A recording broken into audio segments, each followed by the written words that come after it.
Hi friends, welcome to the Bible Project Daily Podcast.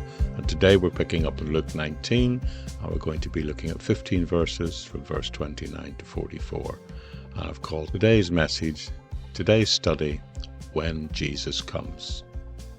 Now, as you know, there are 4 Gospels: Matthew, Mark, Luke and John. As you no doubt also know, 3 of them are very similar. They follow the same basic outline and in fact contain a high percentage of overlap. They describe the same incidents in the life of Christ, agreed sometimes from slightly different perspectives.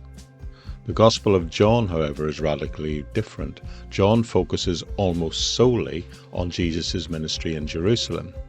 If we didn't have the Gospel of John, we wouldn't in fact know that he spent almost 3 years of his ministry there, because this records just how many times he exited and went back again to Jerusalem. But while the synoptic Gospels, as we call them, Matthew, Mark and Luke, don't spend a lot of time with Jesus in Jerusalem during his ministry period, boy, do they really end up there. If we took out what happens at the very end of his life from this point forward out of these Gospel accounts, you would actually pull a huge chunk out of Matthew, Mark and Luke, because all 3 of them choose to concentrate in the latter part of their Gospel accounts on literally the last week of Jesus' life.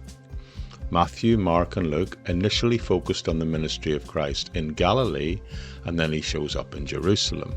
And that's where, from this point forward, he will face his trials, and we'll even witness his crucifixion and the resurrection, and so forth.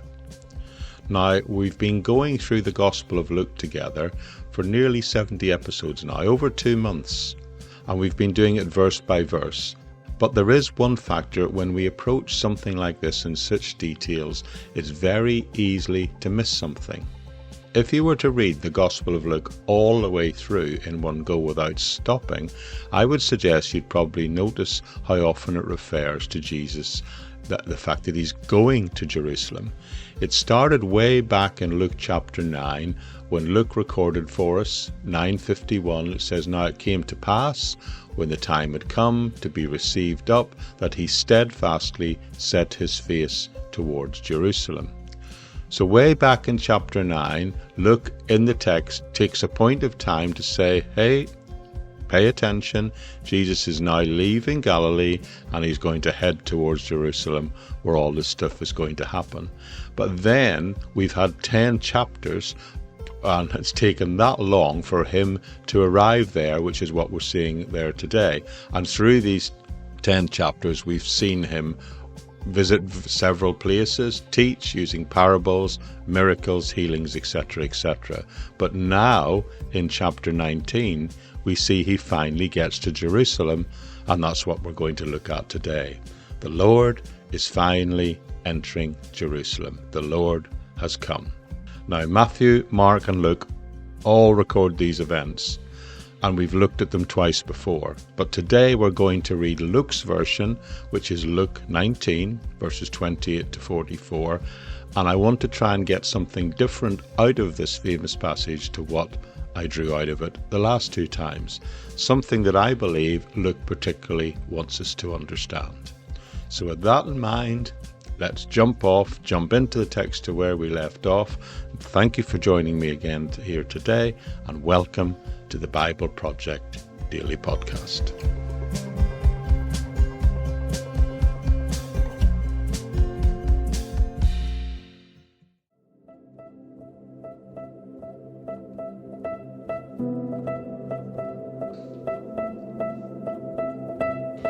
Okay, here we go, picking up exactly the very next verse after which we left off last time. Beginning at 19 verse 28 in the Gospel of Luke, it tells us this: "After Jesus had said this, he went on ahead, going up to Jerusalem. As he approached Bethphage and Bethany, at the hill called the Mount of Olives, he sent 2 of his disciples, saying to them, 'Go to the village ahead of you, and as you enter it, you will find a colt tied there, which no one has ever ridden. Untie it and bring it here. If anyone asks you why you are untying it, just say the Lord needs it.' Those who were sent went ahead and found it just as it was told to them. As they were untying the colt, its owners asked them, "Why are you untying the colt?" They replied, "The Lord needs it." They then brought it to Jesus, threw their cloaks on the colt, and put Jesus on it.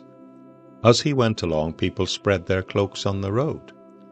When he came near the place where the road goes down to the Mount of Olives, the whole crowd of disciples and followers began joyfully to praise God in loud voices for all the miracles they had seen. "Blessed is he who comes in the name of the Lord, peace in heaven and glory in the highest." Some of the Pharisees in the crowd said to Jesus, "Teacher, rebuke your disciples."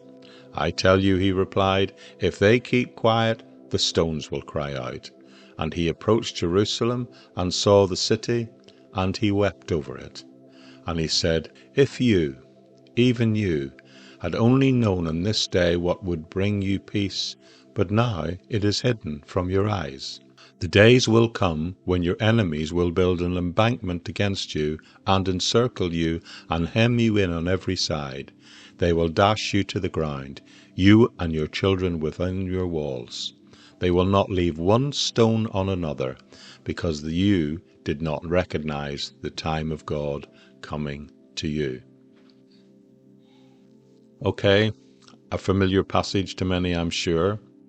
What I've just read to you is what is commonly referred to as the Triumphal entry, sometimes also called the Palm Sunday passage, owing to the tradition of people throwing palm branches in Jesus' path and waving them at him as he entered Jerusalem. Now, the key question we might ask is, what significance can we draw from this account of Jesus simply entering Jerusalem? Well, the story, I believe, holds deep importance on many levels, underscored by the fact that, as I said in the introduction, it's recorded in all three of the synoptic Gospels, Matthew, Mark, and Luke, with significant details provided in each account. So let's look at Luke's account today, and it began for us in verse 29, when it simply says that he's on the road to the Mount of Olives. Now, to understand the geography here, remember Jerusalem is situated on a hill. Descending down one side leads to the Kidron Valley, and beyond that another hill, the Mount of Olives, which stands 3,300 feet higher than Jerusalem itself. Tourists even today often visit this spot for its panoramic view of the Jerusalem, which today not only includes the temple site, but also, of course, the Dome of the Rock. The mosque is in clear sight. Jesus and his disciples here on this day are descending now from the Mount of Olives as indicated in the passage. So they're transversing the valley and they're ascending the slope on the other side to enter the city.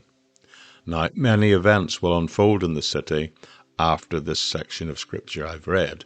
We'll see some tumultuous events in the life of Christ, and one might say the life of Jerusalem, very soon. In the meantime, Jesus now takes this opportunity to instruct two of his disciples in particular.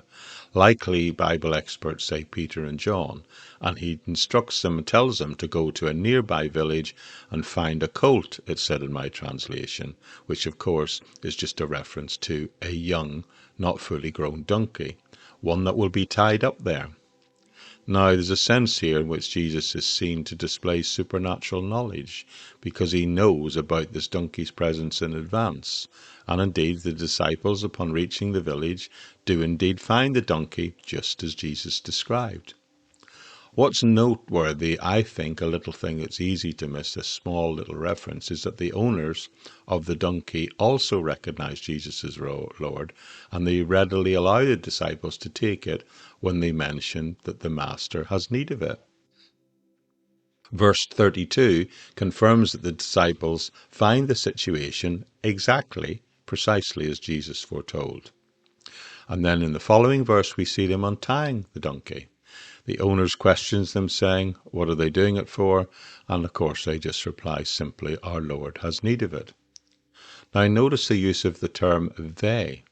It seems to me that more than one person owned this donkey, and Bible experts, some believe that implied in this phrase, the fact that they are untying the donkey, it's the owners who untie the donkey, and the fact there's more than one of them is significant because it suggests that the owners of this little animal were very likely very poor.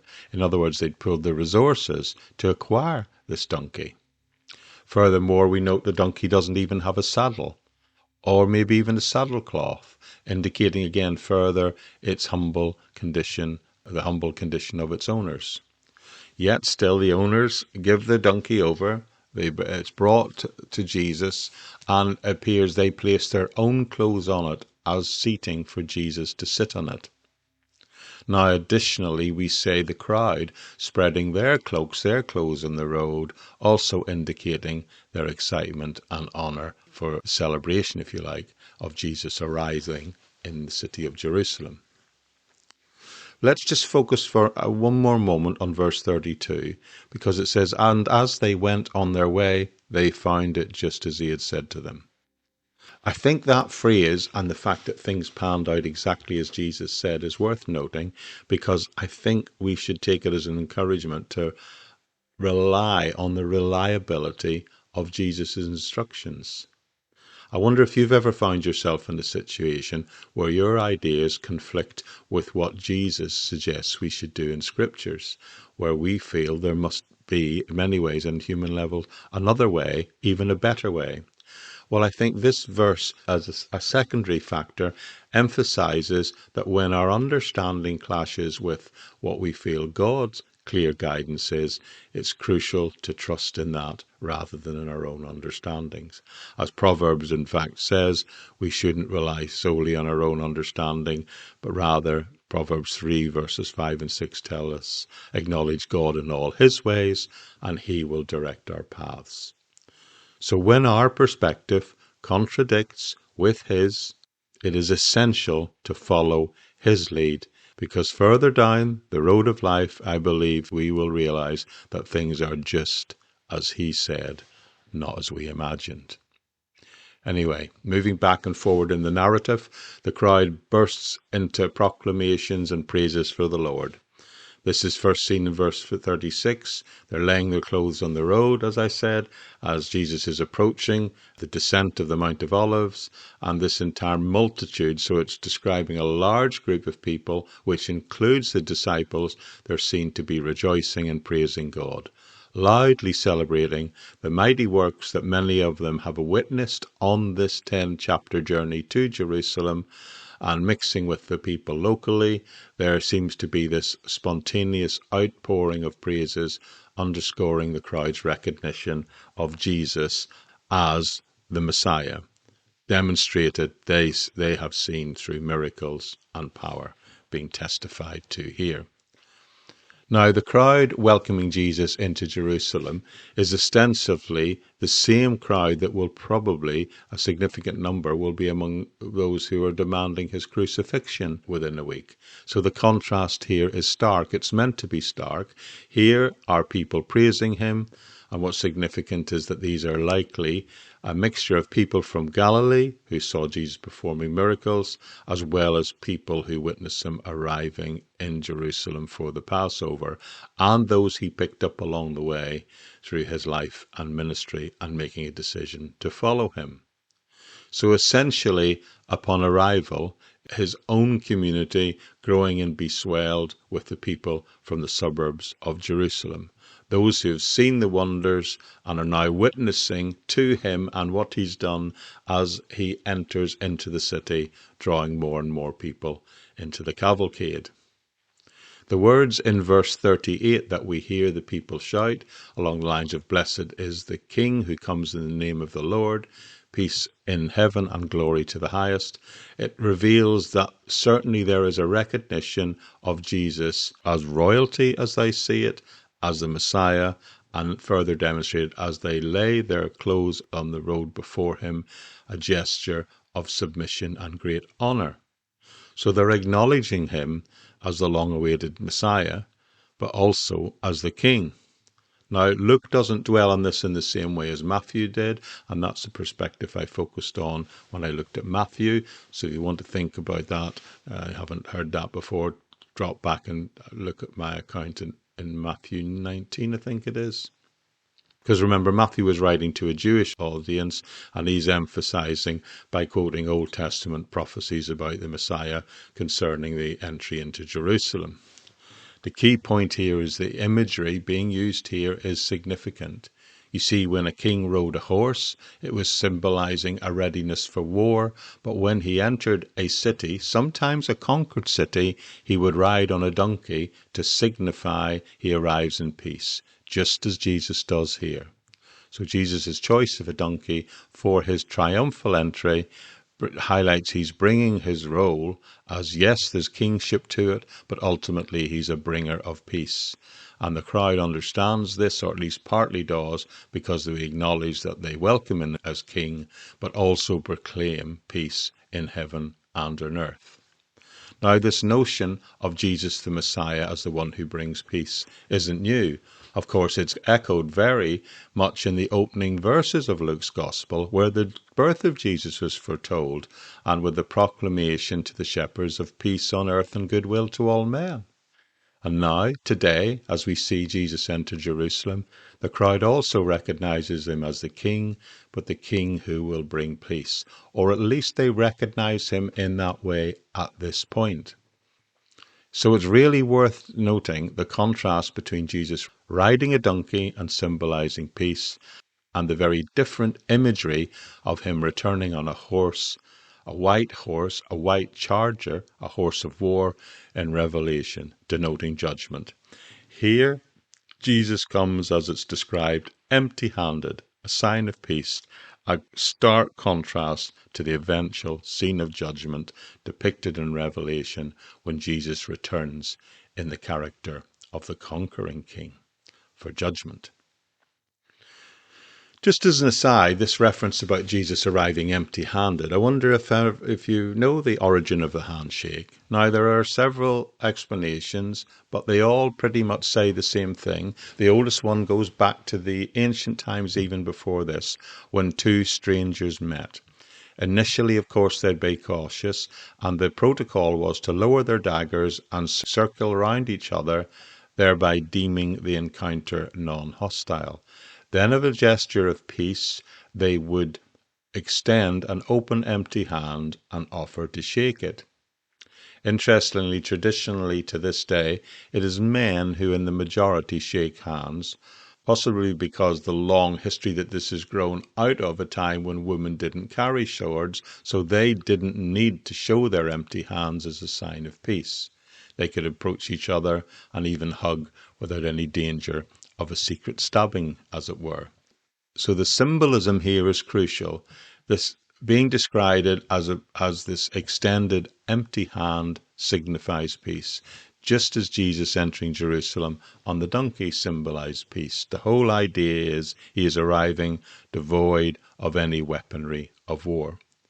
And the people welcome Jesus, hailing him as king, proclaiming his arrival as what they believe will bring in peace. Now, the way in which they bring in peace, well, I covered that in Matthew, and we maybe had a level of misunderstanding about that, and that is exemplified here in the Pharisees seeing all this going on and being displeased. In fact, in Luke's account, we see the Pharisees urging Jesus to be silent, to silence the crowd as well, because they're fearing political repercussions. If Pilate heard of another potential king coming in, then that is going to store up problems for them and the whole system. But Jesus, instead of complying, responds with his incredibly bold statement, which he says, even if these people were silenced, the very stones would cry out. This event, this official entry of Jesus into Jerusalem, is deeply significant because it's the first time we hear he marks his declaration himself as Messiah for everyone to hear. So picture the scene. Jesus recognizes the Messiah by the crowd, recognizes the one as bringing peace, not only this time by his Galilean disciples, but the followers he's gathered on the way. Also contrast and confront sharply with the Pharisees and their disapproval of him arising in Jerusalem. And at this point, there's a new level to Jesus' message coming. He's making prophecy. He talks about the fact that he's not even going to pause to weep over Jerusalem. You see, there's even more of Jesus' message to come. He makes this prophecy, then he says about not before he pauses to weep over Jerusalem. Now, his tears on the surface may seem to stem from the city's rejection of him, reflecting the missed opportunities to embrace salvation, but this moment also encapsulates that critical point, this critical juncture, when Jesus, the Prince of Peace, entering Jerusalem amidst celebration and this sort of controversial response of the Pharisees, we see him weeping for Jerusalem, foreshadowing his sacrificial role as Messiah. Those who understood Jesus' message embraced this peace, whilst those who reject him, like the Pharisees and the city of Jerusalem later, they miss out on the opportunity to experience the benefit of Christ's substitutionary atonement on behalf of the people. This rejection would later manifest itself in the city literally crying out for Jesus' crucifixion. As Jesus gazed upon the city of Jerusalem, he weeps. He's deeply moved by the lost opportunities that come because the moment has arisen where he declares his full messiahship. He declares the opportunities for peace and salvation, but he knows that some will reject it. His tears reflect the sorrow he feels for both the city's spiritual rebellion and for the impending judgment that will come upon all people. So in this pivotal moment in the text, Jesus is emphasizing the significance, how important it is to recognize him as the one who brings peace, the Prince of Peace. And he's lamenting here because he's wishing, if you like, he's saying, I only wish that these people could experience the peace. Instead of face impending judgment, that they would experience the peace of God. And many would say what is symbolized, the underlying symbol of this prophecy, refers to Jerusalem's destruction by the Romans just 30 or 40 years later in AD 70. So there's a judgment here, a prophecy foretold by Jesus, which was the consequence of the city's failure to recognize him and embrace the peace he offers with the fall of the city itself and the destruction of the temple itself. So understanding this passage within the broader context of the other Gospels underscores the profound significance of it. Jesus' triumphal entry, as I've said before, marks a critical moment in his earth ministry. This is the point at which it turns. This is the point in where we're leading up to the final week of his life and to his crucifixion.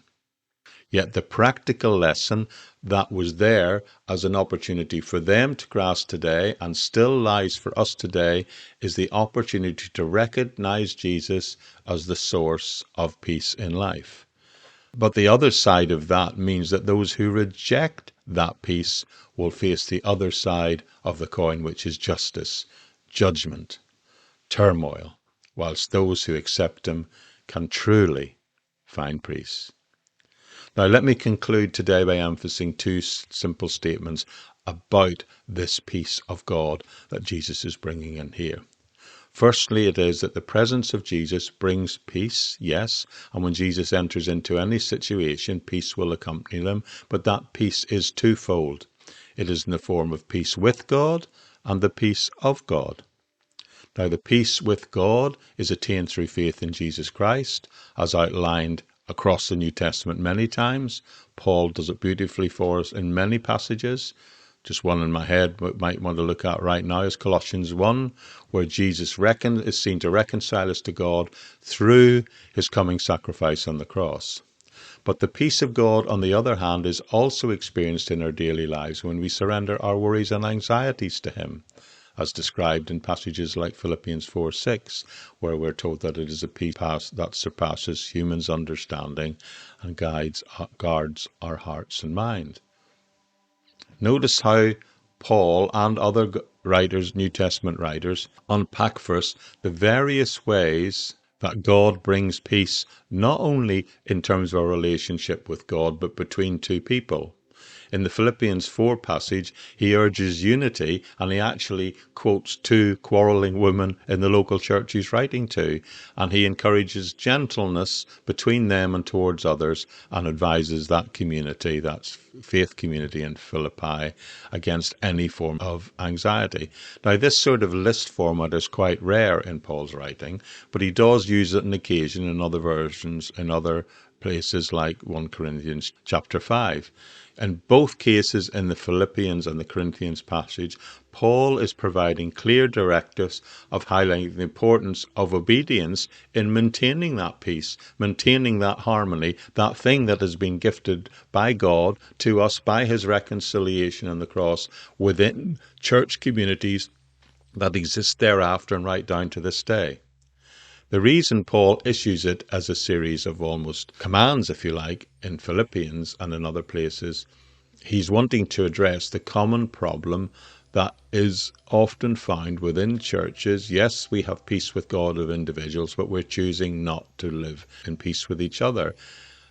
So Paul, in his practicalities, remember writing between 20 and 40 years after these events, Paul is wanting to give those who have benefited from this salvation wrought by Christ the clear directives of how to keep and restore any loss of harmony within any church congregation.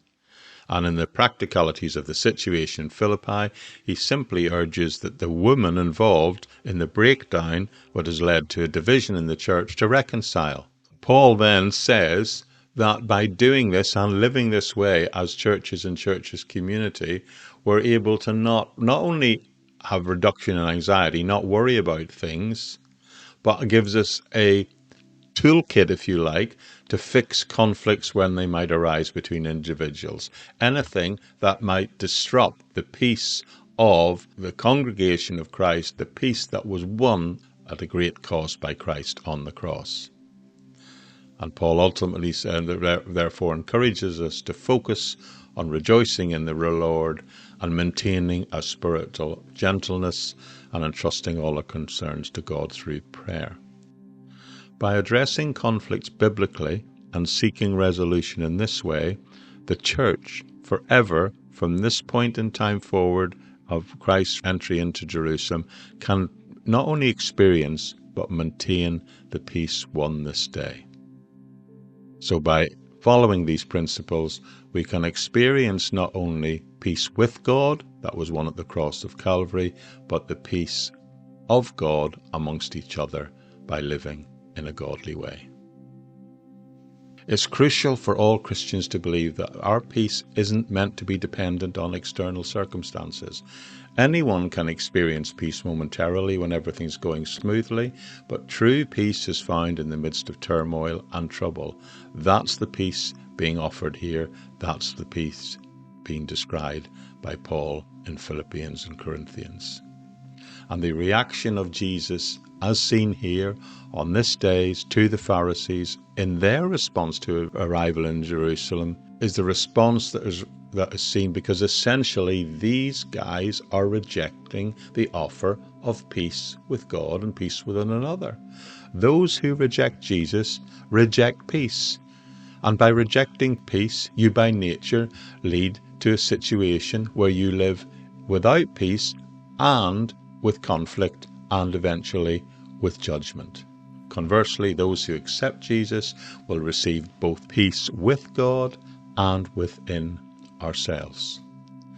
Therefore, it is imperative to understand the presence of Jesus, whether on that day riding on a donkey or today as we sit, wherever we're listening to this. The presence of Jesus is meant to bring peace.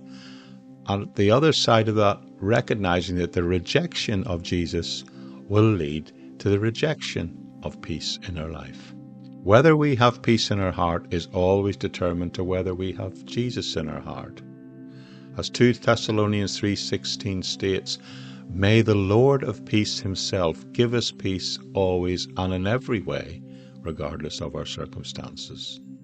So let's remember, friends, let's remember that this passage tells us to recognize Jesus, to know Jesus, and to know peace. And let's lean on him for that peace, because the Bible also tells us that it is a peace that surpasses all understanding, and it comes from entrusting our lives and our concerns into God's hands.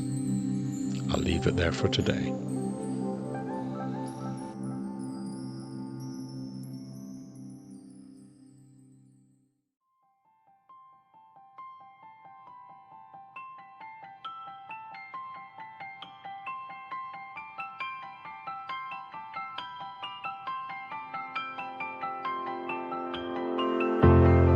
Okay, friends, thanks for joining me.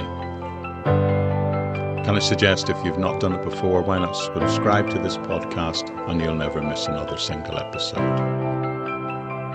And also, can I suggest, if you're interested, that there's a Patreon community which you can join, and you can participate in being the community of people that has arisen out of this podcast series. It's also the place where I host bonus episodes, things that are not part of the main Bible Project podcast, but that's the place where you'll find loads and loads of bonus episodes and materials on other things in very different areas. It's also the place where you can reach out and connect with me and the community, and you can even support this ministry if you feel God's calling you to do that. So with that all said, I'll leave it here for today and say thanks again for being here. My name's Jeremy McCandless, and you've been listening to the Bible Project Daily Podcast. Bye-bye for now.